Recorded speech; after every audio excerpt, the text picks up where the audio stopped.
Olá, sou Marcos Tonassi, da área de identidade da PUC Paraná Campus Londrina, e hoje tenho a alegria de estar aqui dialogando com duas mulheres inspiradoras, a professora mestre irmã Raquel Cavalcante Cabral e também a teóloga Simone Aparecida de Souza, da área de identidade também do Campus Londrina. É uma satisfação tê-las aqui conosco para esse diálogo tão pertinente sobre mulher, teologia e sociedade. E como plano de fundo, nesse nosso diálogo, nós teremos o mundo, esse espaço para o protagonismo, a importância da mulher ocupando vários espaços e como ela se sente nesses espaços. Nós falaremos aqui também, trataremos nessa tarde, a partir de uma experiência muito vivencial dessas nossas convidadas, a respeito da mulher, na missão da igreja, nessa contemporaneidade, neste hoje. Nós sabemos que no pós-Vaticano II, muitos diálogos começaram a acontecer, uma maior abertura para o protagonismo do leigo e, em consequência, o protagonismo da mulher. Temos, sim, muitas vitórias, ainda que tímidas, para comemorar. Nós vamos falar um pouquinho também sobre os avanços já percebidos, mas também de algumas preocupações e as diferenças de identidades que se complementam. Neste primeiro momento, acolho a professora irmã Raquel, acolho a Simone e fiquem à vontade para falar um pouquinho sobre a jornada de vocês, atuação profissional, vocação, a igreja, uma breve apresentação. Boa tarde, irmã. Boa tarde, Marcos. Muito obrigada pela sua acolhida, o convite, não é? Eu sou a irmã Raquel Cabral, sou professora do curso de graduação de teologia na PUC, trabalho nessa família linda há 9 anos, com disciplinas da área da teologia sistemática, mas trago também comigo, não é, uma experiência de vida, de igreja e de fé como missionária. Eu sou missionária claretiana. E passando por várias comunidades, modelos muito diversificados de moldes, inclusive de igrejas, não é, de culturas diferenciadas, a gente soma tudo isso ao que a gente faz hoje. Então, é uma alegria poder partilhar um pouco da minha cosmovisão como pessoa, sobretudo, como mulher, como missionária, não é? Como religiosa, como teóloga e como companheira, né? Nessa família que é a nossa Pontifícia Universidade Paranaense. Isso aí, passo a palavra para a nossa querida companheira Simone. Estou muito feliz pelo convite, por estar aqui também, né, partilhando um pouquinho da nossa experiência, principalmente da experiência como mulher. Então, eu sou teóloga também, daqui a pouco vai fazer 2 anos que eu estou na PUC, também trabalho na área de identidade da PUC, e estou muito feliz de fazer parte, né, dessa missão que também a PUC nos traz, né, essa missão de evangelizar. E é sempre uma alegria, como mulher, poder ter um pouco essa visão, né, de como nós nos sentimos. Eu também tenho um pouquinho de experiência na vida religiosa, também já fui religiosa durante 7 anos, e eu devo muito a isso, sou muito grata a tudo que eu aprendi, todas as vivências, as pessoas que eu encontrei. Morei em muitos lugares, faz 2 anos também que eu estou em Londrina, eu morava em Porto Alegre, e é uma alegria muito grande poder estar aqui hoje nessa missão. A gente sempre é convocada e convidada a uma missão, e hoje eu me sinto muito missionária aqui em Londrina, no meu jeito de ser, como mulher, no meu testemunho de vida. Então, muito obrigada pelo convite. Contextualizando a todos aqueles que estão acessando a esse nosso diálogo, essa nossa partilha vivencial, esta atividade ela faz parte da Semana da Mulher do Campus Londrina, onde nós teremos diversas oficinas, conversas, diálogos como este, de uma forma multidisciplinar. Então, muito, muito obrigado pela sua participação, por estar aqui conosco para esta vivência na área da teologia em diálogo com a sociedade. E começando esse nosso diálogo, irmã Raquel, gostaria de ouvir da senhora um relato pessoal de como a senhora se vê na sociedade, no mundo e também na sua atuação enquanto igreja. Obrigada, Marcos. Eu sempre tive uma consciência de humanidade em evolução. Eu gosto de observar como nas diversas fases da história as pessoas enxergam a si mesmas, como a visão antropológica ela vai evoluindo, não é? Mas observo também, o tema nos remete a personificação da mulher, né, do feminino na história, diversas formas de fazer uma narrativa. Então, há uma narrativa da história da humanidade, e pensando uma narrativa que inclui a vida de fé, que tem um corte bastante acessível a ver o papel da mulher, né? E tem aquele corte histórico e narrativo construído por cabeças masculinizantes, independente de terem passado pelas mãos de mulheres ou de homens, como produtores de história, né, e narradores de história, que traz aquele corte, aquela percepção e aquele registro histórico em que a mulher praticamente não aparece. Observando essa evolução de visão antropológica, eu sempre gostei de observar e de me colocar para a sociedade como ser humano, como o humano do gênero feminino, e não o feminino que representa todo o gênero humano. Faz diferença isso, né? Desse modo, viver a fé é uma conquista dessa, para mim, né? É uma conquista dessa percepção de humanidade que é ampla, essa humanidade que é bonita aos olhos de Deus, porque é diversificada nas suas expressões. A humanidade é plural, né? É plural em tudo, é plural em manifestações físicas, é plural nas suas expressões culturais e é plural também no gênero, né? A pluralidade, ela comporta a unidade. Se a gente for olhar o que é o a unidade é um ponto de encontro, né? A unidade é um ponto de convergência. E se formos pensar em gênero masculino e feminino, feminilidade, masculinidade, e as diversas expressões em que essa humanidade masculina e feminina se manifesta para construir uma sociedade e uma igreja, nós não conseguimos ser o ponto uno se não formos o ponto de convergência, de encontro, de complementariedade, mas, sobretudo, aquela complementariedade que generosamente se alegra e se rejubila porque o outro lado existe, o outro lado que não sou eu, não é? Então, muito mais que, como mulher, visar a conquista de espaço, a briga, eu gosto eu gosto de contemplar a beleza da complementariedade.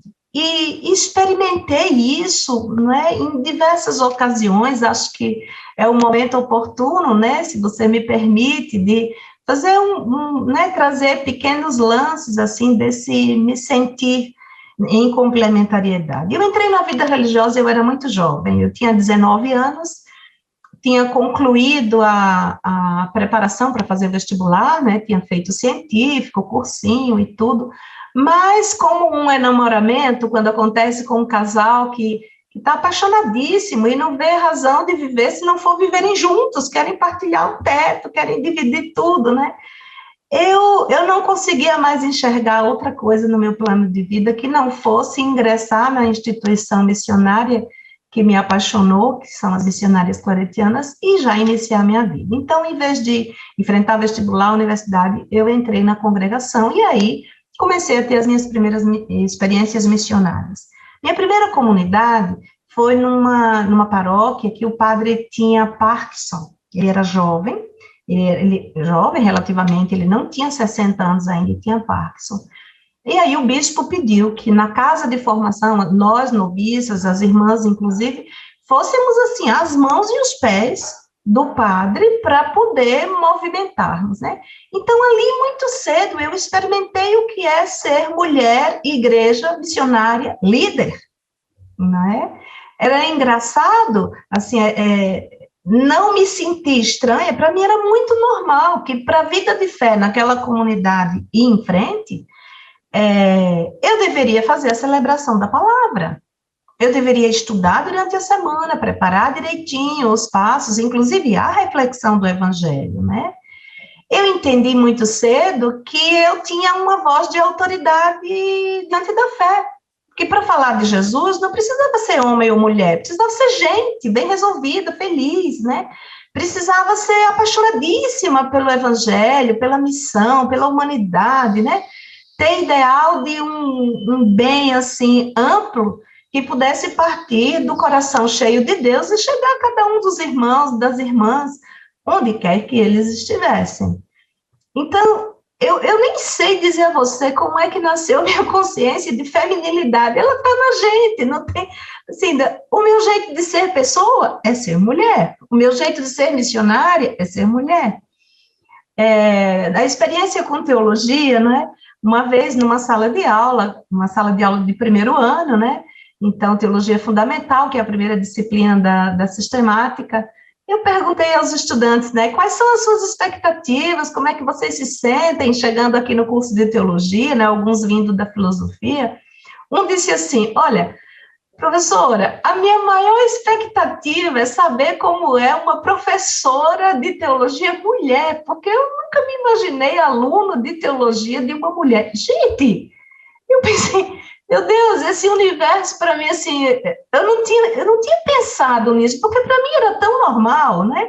Eu encaro, assim, o meu lugar com uma naturalidade tão grande que quando alguém pergunta, me acontece, assim, no corpo docente da PUC, né? Eu fui a primeira teóloga. E, na ocasião, o bispo de então, né, queria trazer uma mulher para o corpo docente para fazer esse balanço na formação dos seminaristas, né? E por uma história que não ocorre agora contar os detalhes, eu cheguei aqui. E aí, foi interessante perceber, não é, que algumas pessoas, sabendo que eu era a primeira, e hoje continuo sendo a única, como teóloga, sou a única do corpo docente, né? Então, nós temos outras companheiras maravilhosas, muito competentes, mas de outras áreas, né? Área de letras, enfim. Área do direito canônico, muito companheiras, muito queridas por todos nós e pelos alunos também. Mas, enfim.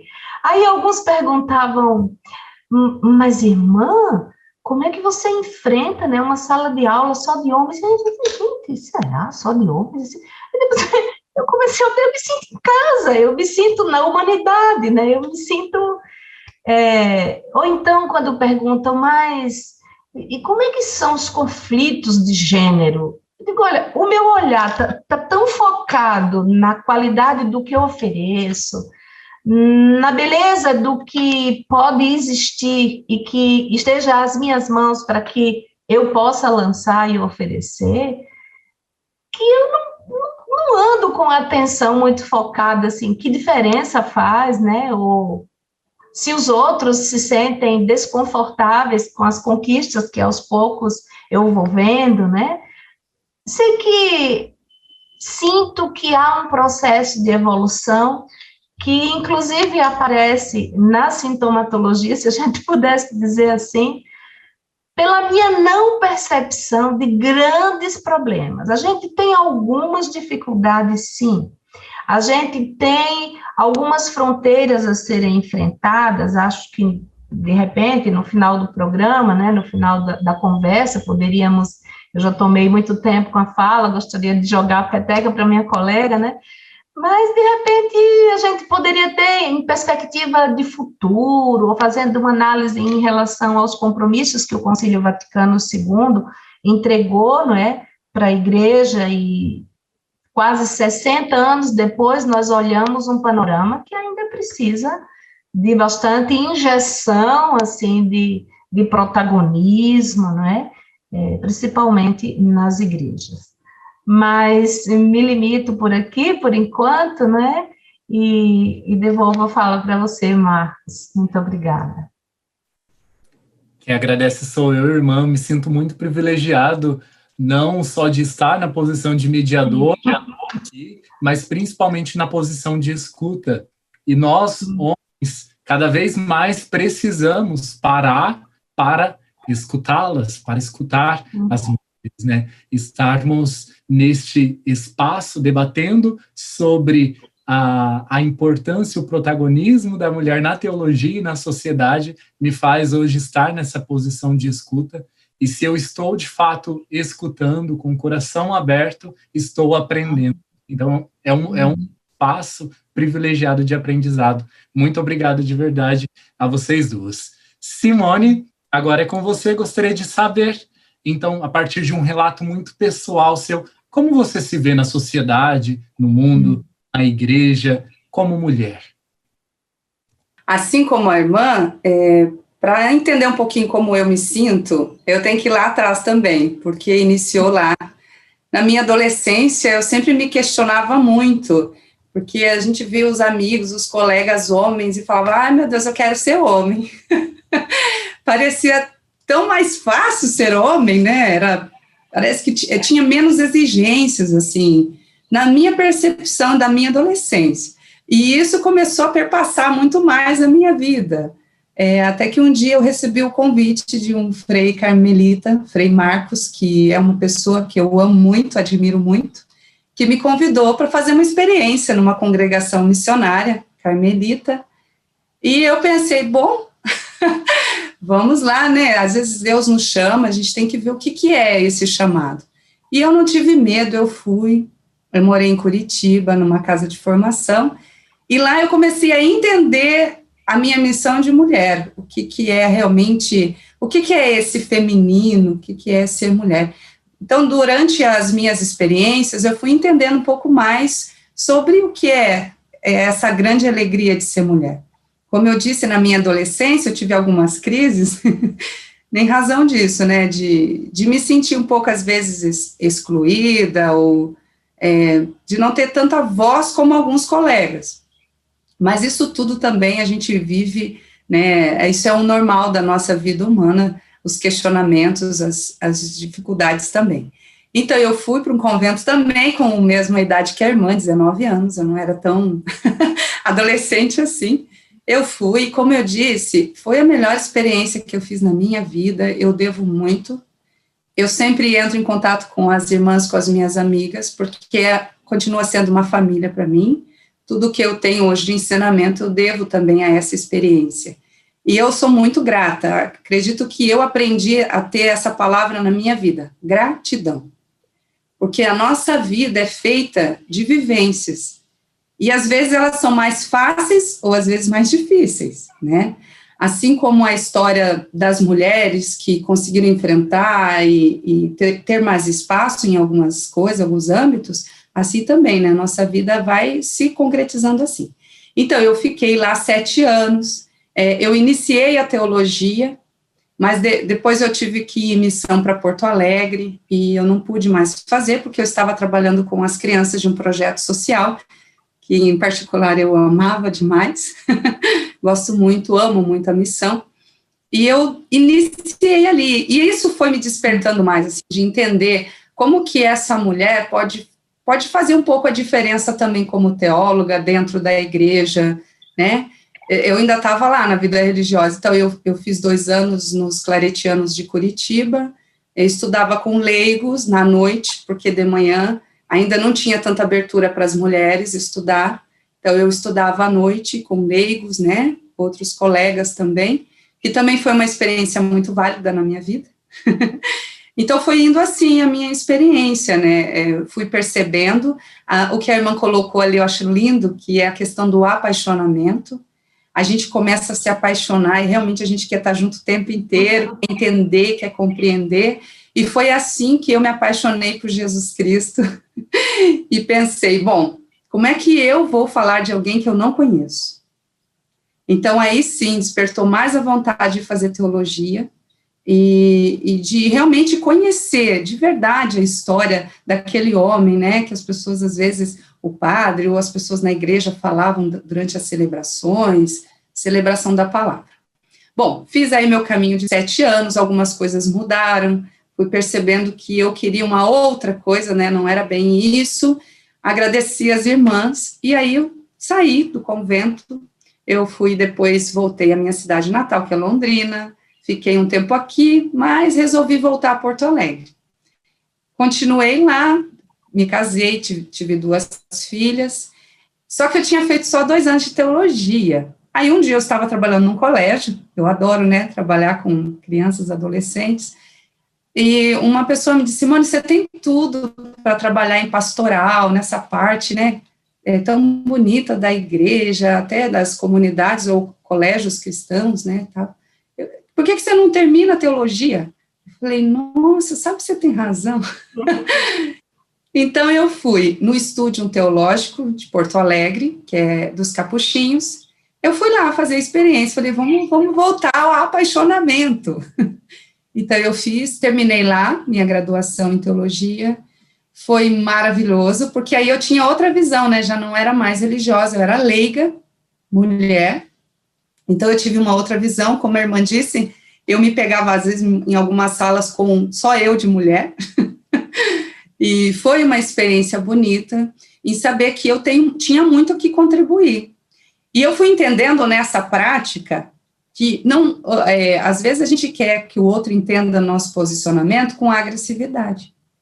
E eu fui entendendo que a gente tem que colocar realmente, tem que entender os nossos espaços de uma forma terna, né, de uma forma amorosa, assim como Jesus, misericordioso, compassivo, a gente também. Então, eu fui colocando um pouquinho desse meu jeito. E meus colegas sempre diziam, que bom que tem a Simone aqui dentro para nos dizer um pouquinho de como é uma mulher pensando, né, era um pouquinho diferente deles. Então, isso tudo equilibrou, porque até um colega uma vez disse, né, a gente não tem que brigar por querer ser homem ou mulher, a gente tem que brigar para que os dois tenham espaços de serem eles mesmos, porque cada um tem suas qualidades, né, e isso que é o bonito. Eu conversava com vocês aquele outro dia, e eu dizia isso, né, o que é bonito é o diferente, ele nos desafia muito, porque temos opiniões diferentes, pensamos diferente, temos experiências diferentes, né, mas é isso que faz o bonito, né, a diferença. Até dizia para vocês, se fosse para ser tudo igual, Deus não faria nós todos diferentes. Ele faria nós todos iguais, com os mesmos olhos, cabelo, DNA. E não, a gente tem uma multidão de pessoas totalmente diferentes uma da outra. Até mesmo os gêmeos não são idênticos, né? Podem ser semelhantes, mas não são idênticos por causa do DNA também. Então, Deus fez essa graça. E eu fui estudar, terminar de fazer a teologia, aí com essa perspectiva de leiga, mulher leiga na comunidade. Desafios? Muitos. Porque às vezes nós estamos, como a irmã falou, às vezes a gente está um pouco mais engessado, né, em alguns ensinamentos. O Marcos falou do Concílio Vaticano. Muita gente não teve acesso a isso, né, a essa formação. Então, muita gente ainda não tem esse entendimento da importância do outro falar, do outro se comunicar, de ter uma visão diferente, né, a gente vê até aqui, né, eu que já sou leiga, quando um pai e uma mãe falam, é diferente.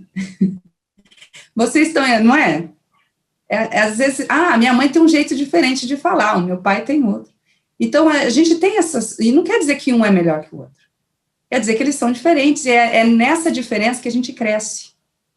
Então, essa minha experiência me fez perceber muito isso, que eu tenho que falar, como a irmã falou, a gente tem que ter esse compromisso de anunciar, esse compromisso de dizer, olha, nós estamos aqui, podemos juntos construir algo melhor, dentro da sociedade, mas dentro das nossas comunidades. E como eu disse antes, desafios a gente tem muitos. Muitas pessoas, como eu falei, engessadas, fechadas, que não querem ouvir, mas nós temos muitas pessoas abertas. E eu vi isso lá na minha teologia. Muitos colegas, assim, colocando o seu posicionamento, dizendo da alegria, né, da gente poder partilhar, ter visões diferentes, Isso me encantou muito e me faz, né, querer estudar cada vez mais e conhecer cada vez mais a proposta de Jesus, que é uma proposta onde todos são acolhidos, né, não existe preconceito na proposta de Jesus. A gente vai ler os evangelhos e sabe que ele é aquele que escuta, que acolhe, que olha, antes mesmo de julgar qualquer pessoa. Então, isso me fez ser a pessoa que eu sou. Sou muito feliz. Tem muito que caminhar, muita coisa a melhorar na minha vida. Eu, como mãe, também tenho 2 filhas, muita coisa, mas eu acredito que eu estou no caminho. Eu continuo apaixonada por Jesus, querendo cada vez mais aprender sobre ele. E eu acredito que se nós vivêssemos realmente essa compaixão, esse amor, nosso mundo estaria bem diferente.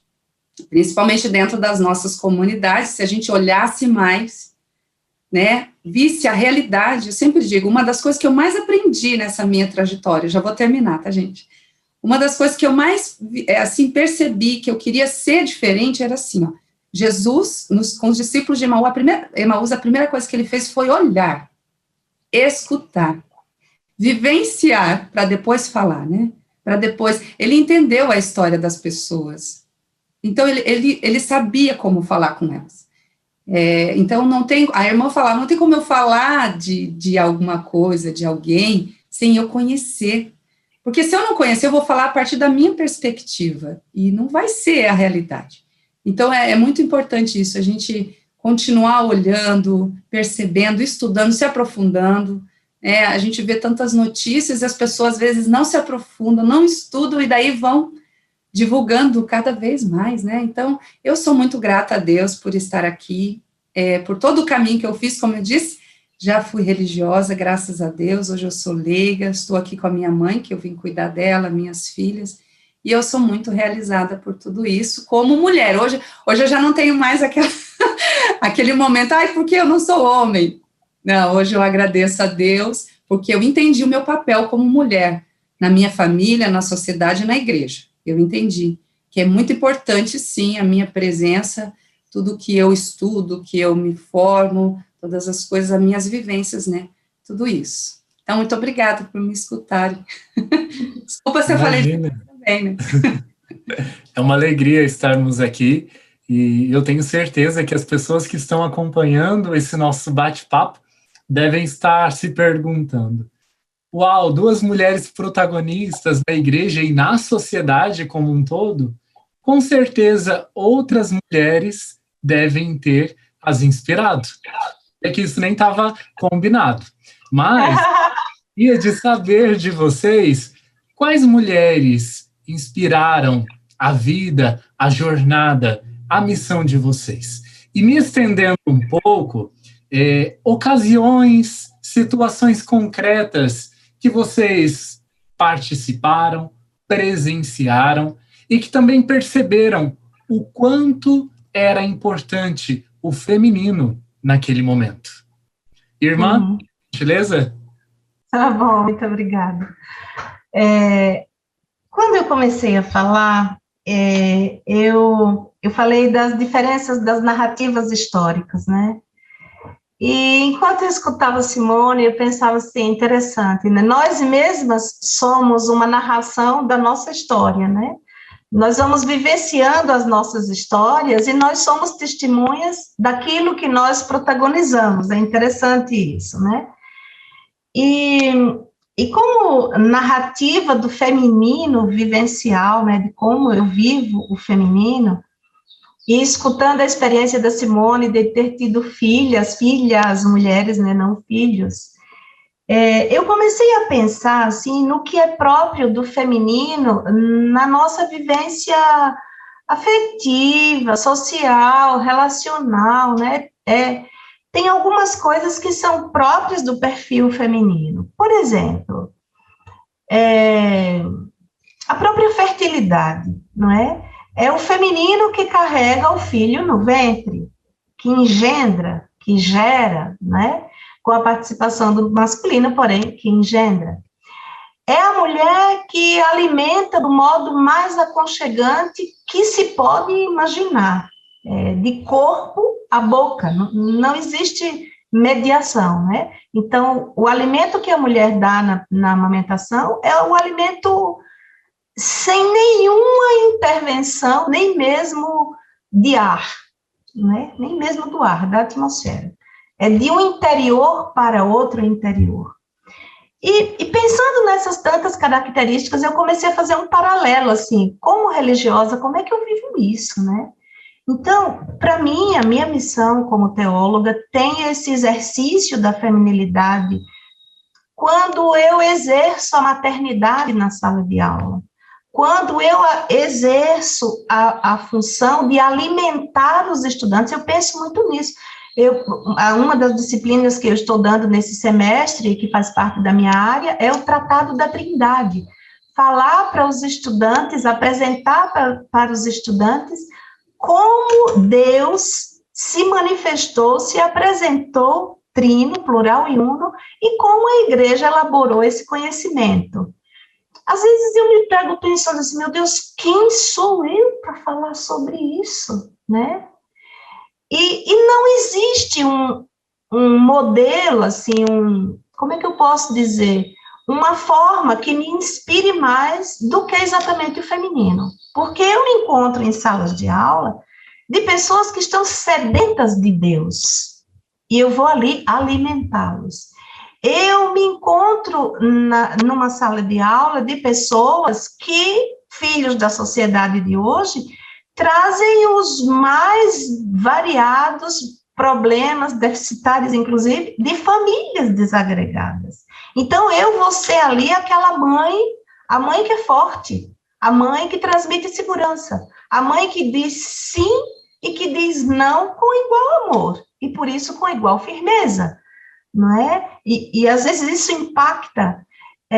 Eu sou a mãe que, diante de uma coisa que não me agradou na sala de aula, no outro ano eu não sei mais o que foi. Às vezes tem estudantes, nossa, irmã, lembra aquela vez que não sei o quê, que eu fiquei com nota ruim, que eu me saí mal no ano? Eu fico, gente, quando foi isso, né? Não me lembro.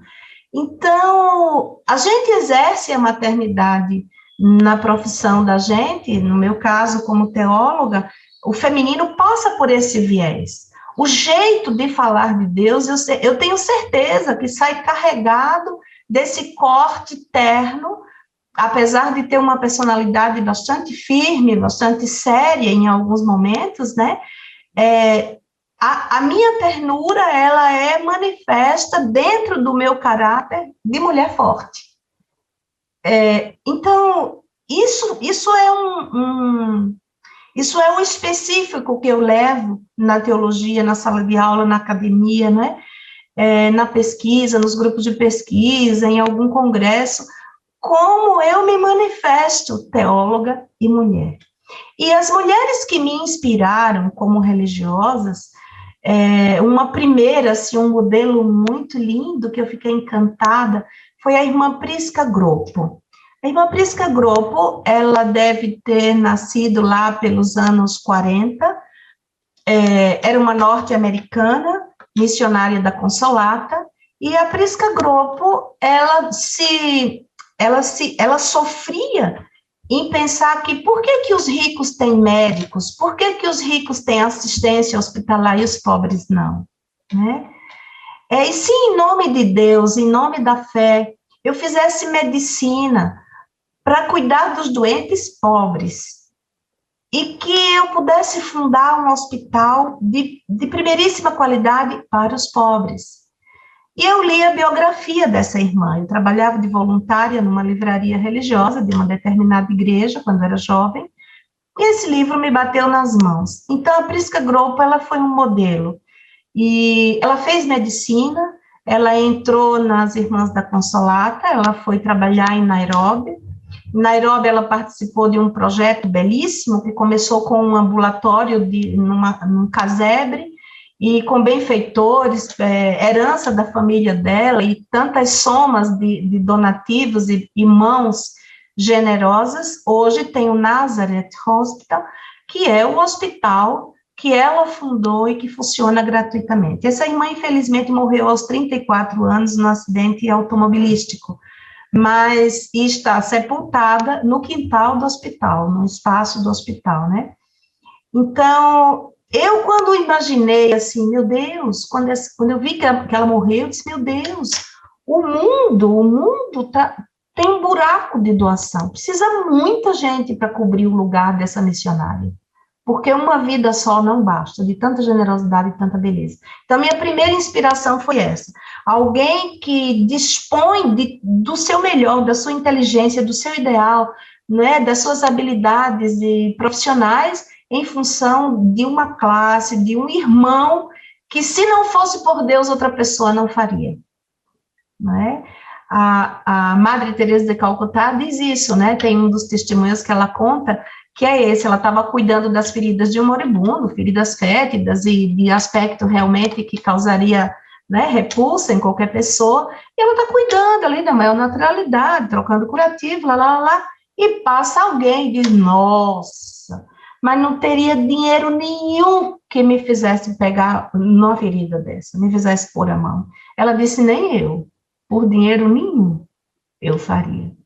Eu faço por amor, né? Porque é meu irmão. Então, tem essas figuras de mulheres que me inspiraram. A Madre Leônia Milito, que foi a fundadora da nossa congregação, né, como missionária, me inspirou demais na minha juventude, e hoje ainda. A Madre Leônia, ela era italiana, uma mulher guerreira, uma mulher que transformou o ambiente dela. Ela era franciscana, pertencente a uma congregação que na época era mendicante, e ela, olhando o panorama da congregação, ela acha que não é legal as irmãs viverem pedindo esmola para poder sobreviver. Elas deveriam estudar, produzir algum tipo de coisa para vender, porque elas seriam uma a menos na rua. Ela achava que era um absurdo aquelas jovens virem de casa e não estudarem, se ocuparem de trabalhos casalingos. Então, o que ela faz? Ela era mestra de noviça, ela reúne as noviças à noite, fecha as frestas das portas para ninguém ver que elas estão trabalhando à noite, né? Trabalham à luz de candelas, e ela começa a ler vidas de santo, começa a enveredar por histórias de filósofos, e ela vai estudando junto com essas formandas, e daí ela anima as formandas a alargarem os seus relacionamentos, a escreverem para os parentes, a escreverem para amigos, a escreverem para missionários e missionárias espalhados no mundo inteiro, até que, através dessas relações de correspondências, o tio de uma das irmãs convida a congregação para trazer um grupo para o Brasil. E a Leônia faz todos os trâmites, não vou contar toda a história, não é o caso, mas quero dizer dos passos importantes que ela deu como protagonista dessa história. Primeiro, mediou que as irmãs jovens viessem, assinando termos de responsabilidade. Tinha menores de 18 anos. Fizeram um trabalho lindo, se espalharam por São Paulo, depois para o Paraná. Em seguida, enfrentar, ela veio pessoalmente, já eram 18 irmãs que estavam aqui. Quando ela veio, mudou o governo lá da congregação e queriam recolher as missões. A nova administração dizia, não, mas o Brasil só tem mato, só tem índios, só tem selvagens, as nossas filhas estão em perigo. E ela enfrentou isso, até chegar ao ponto de acontecer o destaque da congregação. Então, a bravura, a força que essa mulher tinha, depois ela conseguiu o apoio, né, de Dom Geraldo Fernandes, que foi o primeiro bispo daqui. Então, os detalhes da bravura dessa mulher, né, do enfrentamento, do idealismo, os valores que ela abraçou, bondade e alegria, anunciar Jesus por todos os meios possíveis, que onde haja um ser humano, haja uma claretiana na língua nativa anunciando Jesus, sabe? Isso para mim é modelo. Isso para mim é modelo. E é isso. Marcos. Obrigado, irmã Raquel. E eu gostaria só de destacar no início da sua fala, que bonito acolher essa maternidade que se dá dentro da sala de aula, né, no exercício da sua profissão, vocação, né, como teóloga, como docente, maternidade que se estende até os seus estudantes, né, que se estende até os discentes.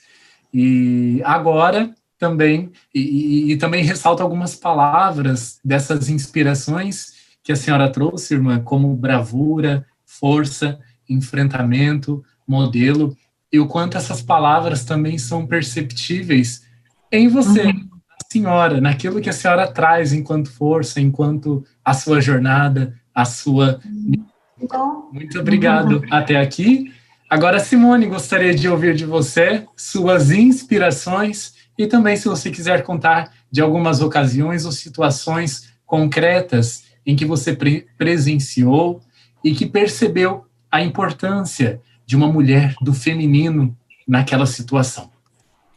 Então, eu até já ia dizer que eu ia puxar o link da irmã, que eu ia falar sobre essa questão da maternidade. Uma das coisas que eu entendi ser importante é que, às vezes, a gente, por querer ter o nosso espaço, lutar pelos nossos direitos, a gente acaba perdendo também, às vezes, sem querer, a gente vai e perde os talentos e dons que nós, mulheres, temos, né? Os nossos valores como mulher. E eu acho que um dos valores que nós temos é o coração, né? É esse sentimento, é essa maternidade que a irmã falou. E a maternidade, até uma vez eu fui questionada quando era religiosa, porque eu não tinha filhos e não sei o quê, e eu dizia assim, olha, mas o amor vai além disso, né? A gente tem filhos por aí espalhados que a gente ama muito mais do que quando muitas mulheres geram filhos e não ama, né? Então, a maternidade, ela vai além de gerar filhos, né? É algo que perpassa muito mais o coração da gente. E essa foi minha experiência, assim, várias, né? Como mulher, de estar vivenciando essa maternidade, de estar indo em lugares difíceis. Eu acredito que, para mim, um que marcou muito, a primeira vez que eu fui, ainda tinha, naquele tempo lá, né? Foi num hospital hospital não, era um lugar onde ficava ainda algumas pessoas que tinham hanseníase, antigamente chamava de lepra, hoje é hanseníase, né? Ela tem cura com tratamento, mas antigamente não tinha, né? E a gente sabe que a história era cruel, até nos relatos de Jesus, a gente escuta, vê, né, a questão dos leprosos. E eu fui, e a primeira visão, como eu disse, falando de Jesus, né, a primeira visão eu me assustei muito. O médico até falou, era um médico que nos acompanhou, ele disse, olha, primeira coisa, antes de entrar para dentro, eu só tenho que dizer para vocês, é perigoso. Aí ele assustou mais ainda, né? É perigoso, ela pega, vocês têm que tomar cuidado. E eu pensei, meu Deus, por que você me trouxe nesse lugar, então, né? Mas eu descobri ali que eu precisava fazer isso. Eu sentia que eu precisava. E quando eu entrei, de verdade, eu acho que foi a coisa mais assustadora que eu vi na minha vida até hoje. Foi muito... E aí eu me lembrava muito de Jesus, quando ele estava com os leprosos. Aí eu me apaixonei mais por ele ainda, tá, gente? Porque você tem que ter um olhar muito terno, tem que ter um coração muito grande para conseguir olhar aquela realidade, porque as pessoas que eu tive contato são as pessoas que já estavam bem deterioradas, assim, muito machucadas, então era doído ver, e eu pensava, como é que eu vou agir aqui? O que eu posso fazer? Eu não posso abraçar, eu não posso chegar muito perto, então eu vou tirar esse lado meu afetivo, né, tão importante, e vou estar com elas. Então eu estive o dia todo lá naquele centro de hanseníase, escutando pessoas, já estava até sentando na cama, sabe, até esqueci dos procedimentos. Eu estive ali com as pessoas, e eu me emocionei muito, porque eu pensava, meu Deus, a gente tem que ter um coração enorme para olhar o outro ser humano como a gente. É uma urgência da gente olhar, porque quando a gente não olha o outro ser humano com valor, a gente acha que ele é nada, que ele não vale nada. Então, a gente acaba não dando valor para ele.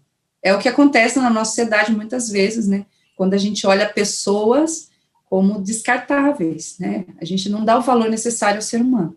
Então, aquela experiência foi muito marcante para mim. Eu ainda me emociono muito, porque eu assim, nunca imaginei viver algo assim, e muitas vezes eu tive que sair de lá e ir para o canto chorar, né, e pensar, meu Deus, que o Senhor ajude essas pessoas, né, porque às vezes a gente pensa que nós temos problemas na vida, mas tem pessoas que passam momentos mais difíceis. Então, ali foi uma das experiências mais bonitas que eu tive também, sabe, de olhar o outro, não com nossos olhos, assim, que ficam julgando, olhando isso e aquilo, belo, feio, mas de olhar o outro ser humano como ele é mesmo, ser humano, né, independente de como ele está. Depois também, como eu falei, no meu processo, depois que eu saí do convento, eu trabalhei em muitas escolas, desde a educação infantil até o ensino médio. Antes de vir para Londrina, eu trabalhava no colégio de irmãs, as irmãs, até sumiu o nome das irmãs, vou lembrar, a irmã Zólia vai ficar brava comigo, mas é da Bárbara Marques, que eu amo muito. Eu trabalhei muito tempo, as ICMs, Imaculado Coração de Maria, viu? Eu fiquei tão emocionada com a minha experiência que eu até esqueci. E eu tive muita experiência, né, desde a educação infantil até o ensino médio, conversando, dando palestra, sentando com a criançada, porque eu toco violão, eu canto, então a gente estava sempre fazendo formação com as crianças e cantando. E uma das coisas mais importantes que eu vivi foi isso, essa maternidade mesmo, essa afetividade, porque as crianças são totalmente afetivas, né? E elas vêm, te agarram, te abraçam. Os adolescentes já têm dificuldades. Então, muitas vezes, eu tinha um grupo de jovens lá que eu acompanhava, eles vinham falar, Simone, eu preciso de um abraço, eu preciso de um carinho. Às vezes, um puxão de orelha, mas um puxão de orelha que a gente é firme, mas ao mesmo tempo tem afetividade, né? Então, essas experiências também, para mim, foram muito importantes e válidas como mulher. Depois, então, teve a teologia, como eu falei, eu escutei muitos colegas da teologia, muitos seminaristas, leigos, né, com dificuldades também, às vezes me chamavam no cantinho, vem aqui que você tem muita experiência, vem me ajudar. Então, eu acredito que nós, como mulheres, temos que também valorizarmos o que a gente tem, né, e essa parte de ter esse olhar, sabe, mais rápido, assim, é algo que a gente tem, né, os homens às vezes não têm, tem muitos que têm, tá, eu não estou falando que não tem. A gente tem muitos homens por aí sensíveis que conseguem olhar, mas o dia que a gente é mais rápido, assim, de, opa, aquele colega lá não está bem. Às vezes eu chegava lá na teologia e olhava para os meus, aquele meu amigo não está bem, vou lá. O que foi, amigo? O que está acontecendo? Ele, você nem sabe, Simone. Então, de ter esse olhar mesmo, sabe, um olhar muito amplo, a gente não consegue olhar um único lugar. A gente tem essas diferenças, na ciência já explica, tá? Não sou eu. Que a gente tem, a gente consegue fazer muita coisa ao mesmo tempo, alguns homens não conseguem, né, e a gente tem essa percepção maior, a gente está pensando uma coisa, já está vendo lá na frente, né, eu acho que isso é muito da mulher, eu acho que principalmente por a gente ter que aprender muita coisa, sabe, desde pequena, a gente também desenvolveu isso, e eu acho que isso foi que valeu muito a pena na minha vida. Então, como eu disse, esse olhar terno, essa acolhida, de estar com as pessoas, de estar mesmo, não de ir lá só olhar, visitar e voltar. Tive experiências também em hospitais, eu visitei muitos hospitais e várias alas, desde criança a idosos. Hoje ainda faço isso porque eu amo trabalhar com... Eu digo, né, viu, irmã? Eu saí do convento, mas a irmã... A religiosa continua aqui, porque eu amo muito a missão. E eu continuo, né, na área de identidade. E, Simone, com relação às suas inspirações de mulheres, de outras mulheres, você poderia citar uma ou duas, para nós já pularmos quase para o final, porque essa nossa conversa está tão boa que o tempo está voando. Tá bom, vou ser rapidinho agora, Marcos. A minha primeira inspiração é minha mãe, porque... Minha mãe teve uma história muito difícil na sua infância, não teve condições de ir para a escola, era um outro momento, né, que as mulheres não estudavam, não podiam muito, né, não tinham muitas oportunidades, tinham que trabalhar muito, então, ela mesmo não tendo escolaridade, né, não podendo aprender, ela é muito sábia, minha mãe é muito sábia, ela é muito esperta, é uma mulher muito forte. Minha mãe é negra, E a gente sabe que muitas vezes, ainda hoje, tem gente muito preconceituosa, é uma tristeza isso, né, gente? A gente evoluiu tanto em algumas coisas, mas isso ainda falta. Então, ela já sofreu muito preconceito, as pessoas, às vezes eu ia com a minha mãe e elas faziam isso perto de mim, achando que eu não era nada da minha mãe, né? Então, eu vivenciei isso com ela, e minha mãe sempre, nunca ficou para baixo, é uma pessoa para frente, é uma pessoa feliz, conta suas piadas, uma pessoa muito religiosa, ela reza bastante, ela tem muita fé, as pessoas sempre estão ligando para ela é referência aqui na minha casa, tem sempre alguém batendo lá no portão, para minha mãe poder atender, fazer as suas orações. Então, ela, para mim, é um exemplo de mulher, é uma mulher muito forte, muito guerreira, que agora ela é viúva, né, lutou muito pelos filhos, quase enlouqueceu quando eu falei que eu ia para o convento, mesmo assim, ela acolheu, ela acolheu, então, né, tudo que eu fiz, me acolheu de volta, então, ela é meu primeiro exemplo. Depois eu tenho um exemplo, outro, que é por eu ter sido religiosa carmelita, não tinha como, Santa Teresa, para mim, é a referência como mulher religiosa também dentro da igreja. Ela que nasceu em 1515, agora vai fazer aniversário dia 28 de março, o Marcos sabe que eu sou fã dela. Ela me inspira por quê? Porque em 1515, né, se agora já é difícil, imagina lá, uma mulher estudar, ela conseguiu, o que me inspira nela é que assim, ó, ela foi uma carmelita, mendicante, como a irmã falou, né, antigamente as mulheres pediam esmola para sobreviver, mas ela, dentro daquela sua realidade, ela conseguiu transformar. E o que ela transformou?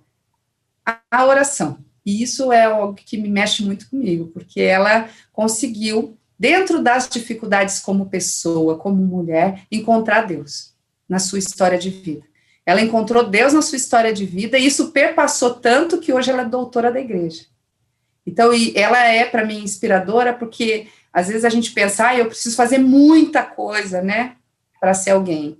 E não, né, a Teresa mesmo não fez, ela fez dentro das suas comunidades, e ela transformou a vida de muita gente. Então, ela é uma inspiração para mim. Hoje, ela é vista dentro da igreja como uma doutora, é a única mulher doutora dentro da igreja, assim, que é reconhecida, né, e isso é muito lindo, porque traz tudo isso, né, da mulher forte, determinada, e ela trouxe essa nova experiência de, né, eu que sou apaixonada por Jesus, dizer que a oração é um trato de amizade com Deus. Então, muitas vezes ela dizia, chama o seu amigo lá para sentar pertinho de você para conversar. Isso transformou minha vida religiosa, minha vida espiritual, né, ela, para mim, muita força. E a última agora é a Bárbara Marx. Eu falei, né, eu não ia deixar de falar da Bárbara, até porque ela fez história na minha vida durante 8 anos. Ela é austríaca, veio para o Brasil, ela tinha 19 anos, 20.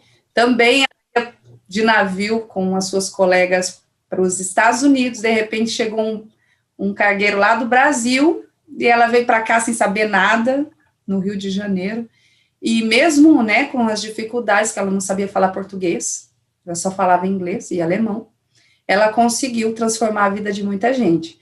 Antes mesmo, ela era filha de pai e mãe, os dois tinham falecido, ela com 15 anos teve que se organizar na vida, foi morar na casa de uma senhora que a acolheu, e ela começou a estudar, e a gente sabe, né, ela é de 1800, não me recordo muito bem, as mulheres não conseguiam estudar, né, e ela pensou assim, não, nós temos que ter alguma coisa assim para as mulheres estudar, e lá perto da realidade, tinha muitas meninas que vinham dos sítios, assim, do interior, e que se tornavam também prostitutas, mulheres que elas não tinham outras possibilidades, né, e algumas não queriam essa vida, e a Bárbara, então, proporcionou isso na sua luta. Vieram para o Brasil, algumas companheiras junto com ela, e ela ficou mais no Rio Grande do Sul, então a gente não escuta muito falar da Bárbara aqui, mas ela transformou a vida de muita gente lá naquele espaço, também em São Paulo, Rio de Janeiro, né, é uma mulher austríaca que se tornou santa aqui, né, ela foi beatificada há uns 7 anos, 8 anos atrás, aí no Gigantinho, lá em Porto Alegre, foi uma celebração enorme, né, ela é referência como mulher, porque ela sempre dizia, ânimo, coragem, Deus viu o nosso lutar. Então, ela foi exemplo, porque ela lutou muito pelas crianças também, ela até brigou lá na Santa Casa de Porto Alegre, porque o pessoal queria ainda levar as crianças, assim, naquela roda, vocês lembram, né? Que passavam na roda, ela achava isso muito humano, ela brigou com todo mundo e resolveu fazer uma casa para acolher as crianças. Então, todo esse trabalho, como a irmã falou, né, tantas mulheres que a gente tem na história e que transformaram a vida de muitas pessoas, às vezes com coisas pequenas, não foram coisas tão grandes, né, mas que transformaram também. É isso, Marcos. Certo, Simone, obrigado. E o quanto é presente na fala de vocês as diversas subjetividades que existem dentro do gênero feminino. E o quanto todas essas subjetividades são válidas. A irmã trazia lá no início da sua fala também sobre a pluralidade e o quanto a pluralidade se encontra e se forma a unidade. E agora já partindo para o final desse nosso diálogo, que também tem como objetivo motivar tantas outras mulheres, e por isso que estamos aqui com duas mulheres inspiradoras. Eu gostaria de ouvir de vocês, irmã Raquel, Simone, algumas indicações de como vocês acham que as mulheres podem alcançar maior espaço, maior visibilidade, maior escuta, maior protagonismo, né, maior espaços de fala na igreja, então, e na sociedade. Irmã Raquel, professora. Que não seja uma ousadia da minha parte, mas a minha palavra a você, mulher jovem, mulher madura, em todas as fases que nos escutam, né, é que assumam os seus lugares no mundo como pessoas humanas, como filhas de Deus, nessa experiência que é única, não vai ter outra. Aquela oportunidade de falar vai ser única, o relógio não volta atrás. Aquela oportunidade de escolher uma profissão não vai voltar atrás. A oportunidade de dizer sim quando colocam na sua mão uma tarefa de liderança, é a vez, é a hora de você ocupar o seu espaço no mundo. O seu momento de dizer não com firmeza não vai tirar a sua feminilidade. O momento de dizer sim com largueza, com ternura, com alegria, é aquele o momento de ser total. Quando nós somos totais, quando nós somos inteiras no nosso sermos pessoas, somos mulheres inteiras e mulheres que muito contribuímos. E não esqueçamos de que no mundo nós somos gestação, nós somos fertilidade, nós somos alimentação farta e imediata, nós somos colo que é dado pela mão que serve, pela escuta atenta, pelo olhar atencioso e terno e firme, o olhar que olha no olho, né, e que enxerga aquilo que os transeuntes não enxergam, porque exatamente estão andando e estão em movimento. O amor requer o foco, né, o amor feminino, sobretudo, é esse amor da mãe que tem 500 filhos, mas que enxerga a cada um. Então é isso, um abraço grande e parabéns a todas nós, não é, que estamos celebrando o mês da mulher. Muito obrigada, Marcos, muito obrigada, Simone, pela ocasião desse papo tão gostoso, tão agradável com vocês. Nós que agradecemos, irmã, sua disponibilidade e todas as falas, todas as provocações aqui trazidas, com certeza são palavras de motivação e são palavras que fazem com que muitas outras vozes ganhem espaço. Muito obrigado, irmã. Simone? A minha primeira dica é: ame-se. Tenha autoestima. A gente vê muitas pessoas sofrendo, às vezes, né, pelo seu aspecto físico, psicológico, pessoas sofrendo porque não se encontram. Eu acredito que a gente tem que assumir que nós somos mulheres e que nós não temos que ter esse corpo, ou aquele corpo, esse cabelo, aquele cabelo. A gente tem que ter o que a gente é de verdade. Então, é se amar do jeito que você é, tentar melhorar. Eu sempre acredito que nós podemos cada vez ficar melhores, né, não só no aspecto físico, mas também em todos os outros aspectos. A gente pode ser uma mulher diferente, uma mulher que tem o seu potencial, como a irmã falou, acreditar também nos nossos potenciais, que às vezes a gente não acredita. A gente escutou tantas histórias, mulher não consegue fazer isso, mulher não consegue fazer aquilo. E a gente vê por aí tantos modelos de mulheres que estão aí, né, lutando, fazendo o seu diferencial, estudando. Tem muitas mulheres que eu falo, olha, gente, vamos... eu não consigo, faz tanto tempo. Não, a gente tem que parar de comodismo, a gente não pode deixar o comodismo tomar conta da gente. A gente tem que acreditar e ir, a gente tem que ir lutar, porque se a gente ficar parado também, nada muda, né? A gente tem que ser protagonista da nossa vida. E eu sempre digo que as pessoas, né, vão perceber isso quando eu perceber que eu sou uma mulher forte, e que eu consigo sim, dificuldades todo mundo tem, todas as mulheres vai ter, mas a gente tem que acreditar que quando a gente, pelo menos, tem vontade de lutar, mesmo que não dê certo algumas coisas, outras vão dar certo. Então, essa é a minha dica, né? Que vocês não acreditem sim no potencial de vocês, que ser mulher é muito bom. A gente tem os nossos períodos, né? Tem tantas coisas que acontecem com as mulheres, e eu acredito que a gente tem que se sentir valorizada por isso, porque é isso que faz com que nós sejamos mulheres. E eu acredito que ser mulher é muito bom. Na minha trajetória, como eu falei, tive dificuldades, desafios, mas foi o que me ajudou a chegar até aqui.